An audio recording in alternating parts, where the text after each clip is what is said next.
This is the MTPredictor weekly update for June 26th.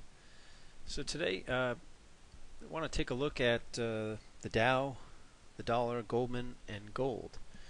I think these all have some significance this week. As we look at the Dow cash here, I'm just going to put using the Elliott wave tools here, show you the major pattern on the daily Dow here. We came up into this wave 5, minimum wave 5 resistance here that you see the software has painted this area in for us. And we've begun to correct. And typically after wave 5 up, you get an ABC type correction back into the wave 4 decision point. If I put our decision point tool on, I'll show you exactly where that is. We can look at that on the weekly chart as well, in that 11,400 area. So market came down here. Well, why did it stop here? At this point, let's take our decision point tool here again off the prior swing low, and we see that the market came right into our decision point support here, got a little bounce before it's retraced and tested this area again.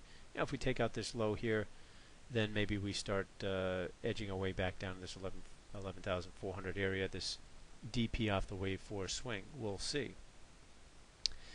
The other thing that we're watching, well, we can take a look at this on the let's just look at it from the weekly perspective, and we'll see that we had our decision point sell on the weekly chart right here. And let me just expand this a little bit. And again, if I put my analysis on here, well, we've got an ABC pattern. I meant to put on the intermediate pattern here. Again, there's your 5 waves up on the weekly chart into the minimum wave 5. The correction typically is going to be to the wave 4 DP here. And if I just clear the analysis off here, and if I just put the automatic trade setup on, well, you see there the software has found this decision point here, a little bit of divergence there on the oscillator on this swing up. And so we'll see again that we're at the daily DP support here. If that gives way, then maybe we are looking at this 11,390, 11,400 area as our next major support. Okay, we've also been watching Goldman Sachs, because interesting pattern in Goldman. If we go back to this time last year, this was June 10th of last year. We talked about this in a prior video. We had this decision point buy set up here. Again, the trend was short at the time, so maybe these are trades that you had to have a good reason for taking against the trend. You see market rallied a little bit and fell back, and we got another DP buy signal, and that ended up being the bottom for the summer. And the market then rallied, another TS1 long signal here. Rallied to highs back in January, around the 20th of January, 18th of January there, and before the market began to do its decline as it did, going back from April into June into the summer. Same here. Here was April. The end of February here, as we began to decline, we got a decision point buy set up just as we did here, and this one set up June 8th. So within a couple of days of this one, it's just pretty amazing. And again, we got a move up, a little hook before we came back in, and you can see if I expand this a little bit, we got our DP, a move up, we got this little hook, and then a move back down into, here's the next decision point support area that we just starting to come into on the daily chart here of Goldman. But the point of this all is that we want to keep an eye on this, because this area held last summer, and we got a nice rally off that. Okay. The question is, will we get a similar rally coming out of the summer into the fall? as we did back here? Or does this area give way, and if so, well, it's a whole new ball game.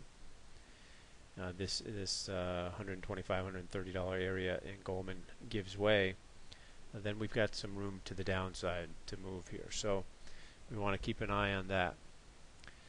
Then let's take a look at the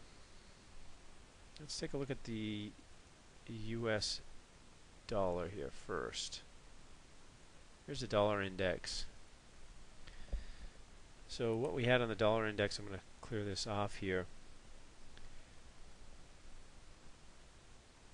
And I'm going to go back. You see I had this major swing low here in the dollar where it found a decision point support, and I had a pretty nice rally in the dollar there.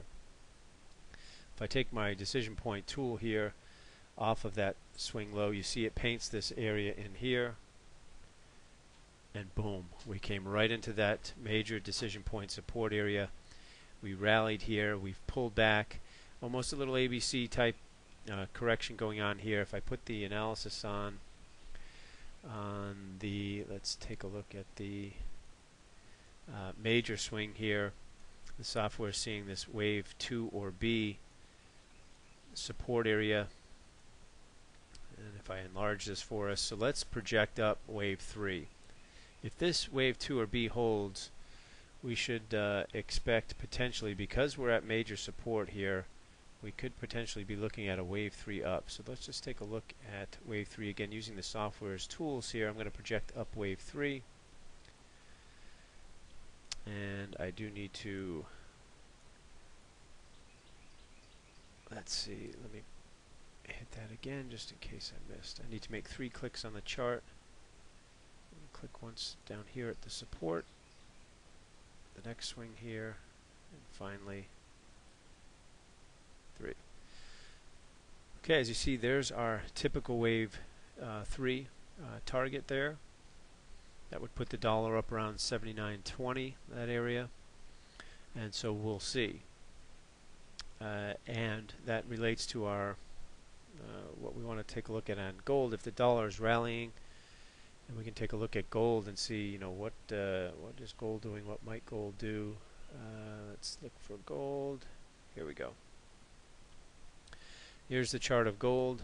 You see we hit our decision point resistance here, began to sell off, and the interesting thing now is here's our red line, is our 50-day moving average, as gold finally closed below the 50-day moving average. Haven't seen that. We got to go back. Last time we were below that 50-day moving average going back to February. So it's been a while. We're below that, and as we've pointed out in many prior videos, when gold comes below the 50-day but above the 200-day, the blue line here, we look for our MTPredictor setups. You can see there's been some major buy signals in gold below the 50-day but above the 200-day. So those of you that have perhaps a 2 to 10 year time horizon as far as your gold purchases, it's an area now to start taking a look at as we get below the 50-day, and as long as we remain above the 200-day there, we're going to be looking for signals in that area. And again, you can also use this to time your purchases of silver. Like I said, silver is more volatile.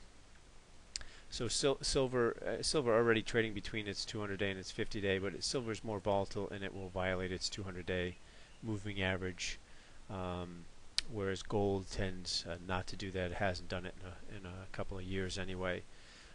So at least on the daily chart. So watch gold now below the 50-day.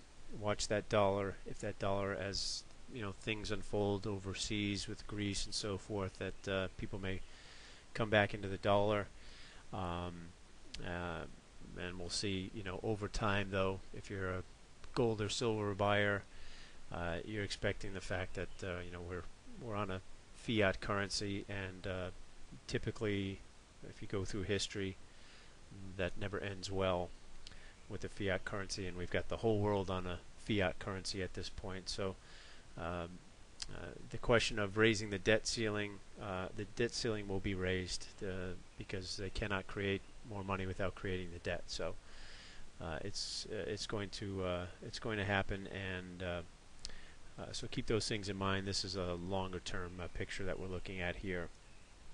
All right, hope that's helpful, and we'll take a look at things again next week and see where we are and reevaluate.